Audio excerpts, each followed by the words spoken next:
politically correct to be against buybacks now. And they're going to incorporate it in the loan program. I mean, there's a lot of crazy things said on buybacks. Buybacks are so simple. I mean, it's a way of distributing cash to shareholders. And let's just say that you and I and Greg, the three of us, decide to buy an auto dealership or a McDonald's franchise or something, and we each put $1 million in, or whatever the number may be.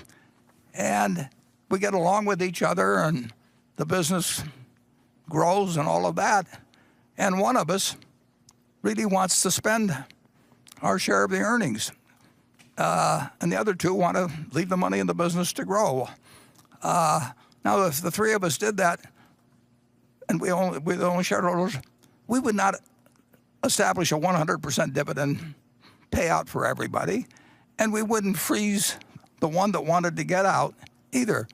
The logical thing to do is to buy a portion, whatever that person wants to spend annually from the earnings, buy a portion of their stock, and the other two find their interest in the company goes up, and the third person still has a little more of an interest by what they leave in, but they also can take some money out of the business. You're taking money out of the business in either case, and one you call dividends, and you send it to everybody whether they want it or not. And with buybacks, you give it to the ones who want the money. And I have been following a policy of giving away stock now since 2006, and I'll give away a lot of stock, but the people, the philanthropies that receive it, the gifts have to spend the money very promptly within, on a current basis, more or less. So they are getting $3 billion worth of stock or whatever it may be, and I'm in effect reducing my interest in Berkshire, but Berkshire's still retaining more capital than I'm giving away. So I have more dollars invested, but my interest goes down.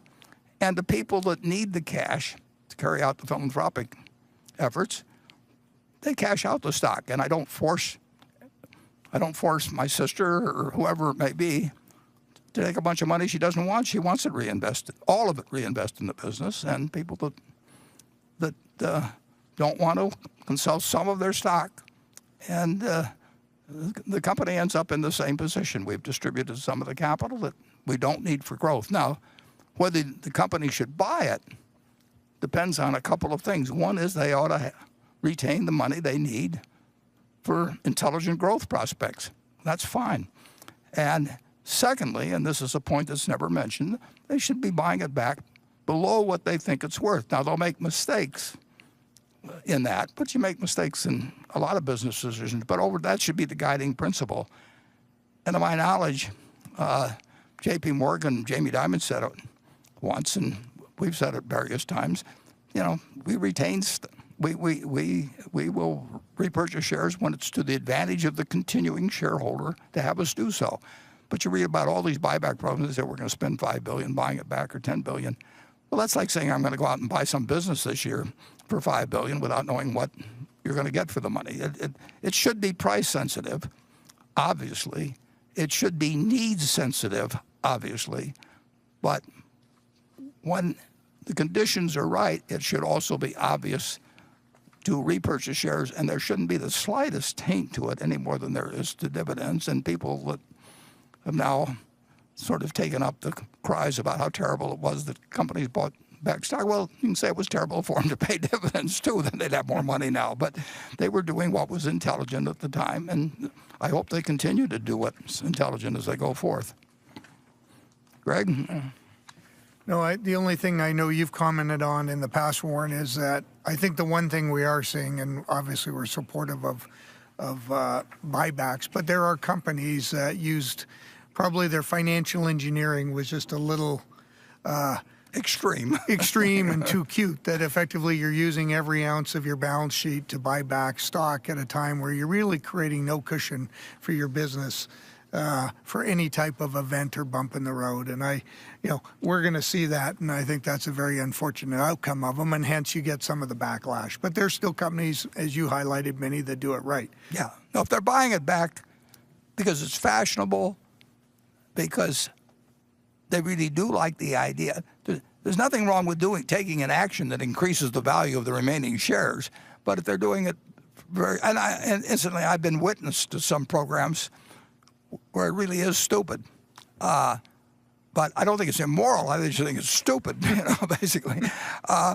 And on the other hand, we favor companies that take care of all their requirements for growth and, as Greg says, maintain sound balance sheets and all of that. Leave a margin of error for things that you can get surprised with.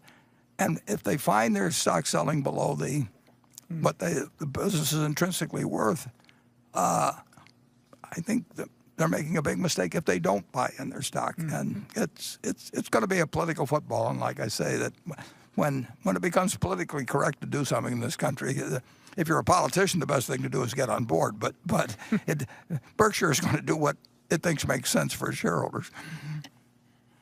And we like investing in companies that think that way too. And not all companies obviously do.